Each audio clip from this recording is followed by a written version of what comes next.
Hello વિદ્યાર્થી મિત્રો, તો પ્રશ્ન નંબર 1 છે નીચેનામાંથી કયું પાણીમાં અદ્રાવ્ય છે? પાણીની અંદર તમને કીધું છે અદ્રાવ્ય હોવું જોઈએ. હવે આપણે શીખ્યા લેક્ચરની અંદર લાઇક ડિઝોલ્વ લાઇક મતલબ કે સરખું સરખામાં દ્રાવ્ય થાય. હવે આ જે પાણી જે છે જેને આપણે H2O લખીએ છીએ, આ H2O નું બંધારણ તમે જોશો તો આવી રીતનું કંઈક હશે કે જેની અંદર ઓક્સિજનની વિદ્યુતઋણતા કેવી છે? વધારે છે. તો આ બંધના ઇલેક્ટ્રોન જે છે એ કોણ ખેંચેલા રાખશે? ઓક્સિજન. તો એની ઉપર આવશે આંશિક ઋણ વીજભાર, આની ઉપર આંશિક ધન વીજભાર, આની ઉપર આંશિક ધન વીજભાર. મતલબ કે પાણી જે છે એ કેવું છે? ધ્રુવીય છે. પાણી જે છે એ કેવું છે ભાઈ? ધ્રુવીય છે. ઓકે, ખબર પડી ગઈ પાણી ધ્રુવીય છે.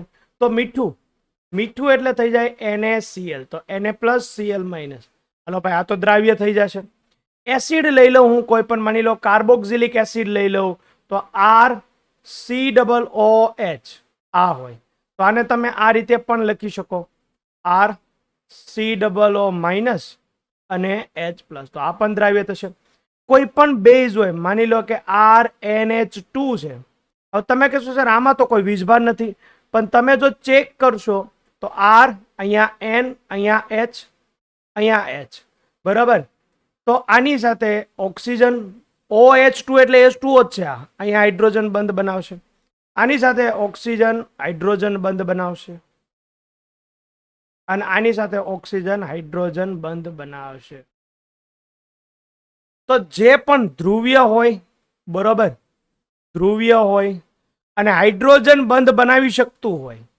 તમે કહેશો સર ધ્રુવીય તો ખબર પડી ગઈ, હાઇડ્રોજન બંધ કોણ બનાવી શકે? તો ભાઈ યાદ રાખવા માટે ટ્રીક આપું છું કે હાઇડ્રોજન પાસે હોવો જોઈએ ફોન. મતલબ કે હંમેશા હાઇડ્રોજન ફ્લોરિન વચ્ચે હાઇડ્રોજન બંધ બને, હાઇડ્રોજન ઓક્સિજન વચ્ચે હાઇડ્રોજન બંધ બને, હાઇડ્રોજન નાઇટ્રોજન વચ્ચે હાઇડ્રોજન બંધ બને, હાઇડ્રોજન બંધ બને.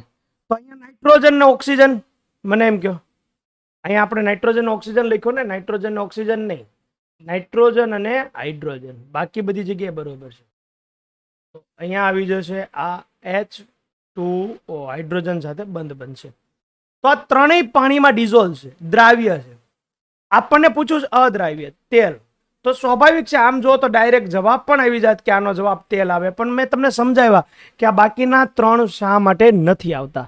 તો આપણો જવાબ બનશે ઓપ્શન નંબર 4 તેલ.